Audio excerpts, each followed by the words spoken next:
করা হবে।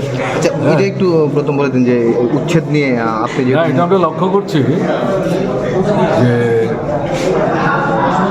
যেভাবে উচ্ছেদ করছে এটা অমানবিক। তবে এটা ঠিক, রাস্তায় তো শুধু গাড়ি ঘোড়া চলে না, পায়ে হাঁটা মানুষও চলে, তাদের জিনিসপত্র কেনাকাটির জন্য যেতে হয়, হাঁটতে হয়, তার জন্য ফুটপাত তার প্রভিশন থাকবেই। এদিক থেকে যারা ওখানে বসে কাজ করছেন তারা সবাই যে একবারে হাঁটা চলা রাস্তা সবটা দখল করে করছে ঘটনাটা, কিন্তু বাধ্য হচ্ছে, বিকল্প নাই।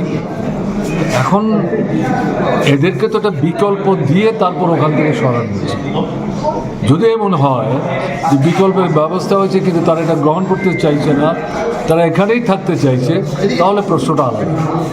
আমাদের সরকার থাকার সময়ে মাঝে মাঝে আমাদের যে এই ফুটপাত পরিষ্কার করার জন্য উদ্যোগ নিতে হয়নি, ঘটনা তা না, কিন্তু এই পদ্ধতি আমরা নেই না।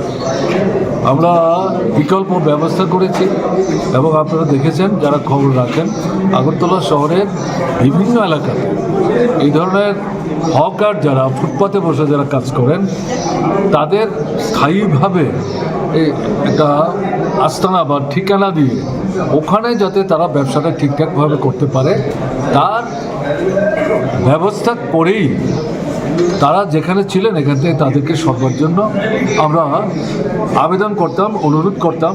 এর মধ্যে যারা একটু উলটপালট করার চেষ্টা করতেন তাদেরকে তো স্বাভাবিক কারণে প্রশাসনিক ভূমিকা নিতে হতো।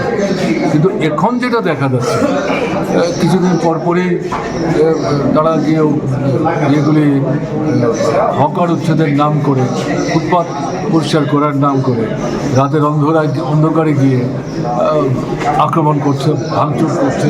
এবং সবচেয়ে খারাপ জিনিস যেটা, ঠিক আছে দোকানটা সরাতে হবে, তাদের যে সামগ্রীগুলি এগুলি কেন নষ্ট করছে? তারা তো ধার দেনা করে বাকিতে বিক্রি করে কোনো মতো এগুলি চালাচ্ছে, এগুলো নষ্ট করে দিলে এগুলো তো আরেকবার কিনে দোকানটা খুলতেই পারবে না, গোটা পরিবারটা রাস্তায় দাঁড়িয়ে যায়। আমি এই জিনিসটা যেটা লক্ষ্য করছি যে প্রচণ্ড বলা যায় একটা জিঘাংসামূলক দৃষ্টি নিয়ে অমানবিক কায়দায় এই আক্রমণটা তারা সংঘটিত করছে। এটা তো জনগণের বিরুদ্ধে, গরিবদের বিরুদ্ধে যুদ্ধ। এটাকে সমর্থন তো করেই না, তীব্রভাবে নিন্দা করছে। মার্ক্সবাদী কমিউনিস্ট পার্টি এটার বিরোধিতা করছে। গতকালকেও আগরতলা শহরে পার্টির সদর কমিটির উদ্যোগে এটার বিরুদ্ধে তারা প্রতিবাদ করেছেন এবং দাবি করেছেন বিকল্প দাও, তার ব্যবস্থা করো, জিনিসপত্র যাদের এগুলি সরিয়ে নেওয়ার জন্য সময় দাও, ভাঙচুর করো। এটা তো মানছে না এই সরকার, এটা ক্ষমতা দেখাবার চেষ্টা করছে, এটা ঠিক হচ্ছে না। এটা তীব্রভাবে প্রতিবাদ করছি, এটা হওয়া উচিত না।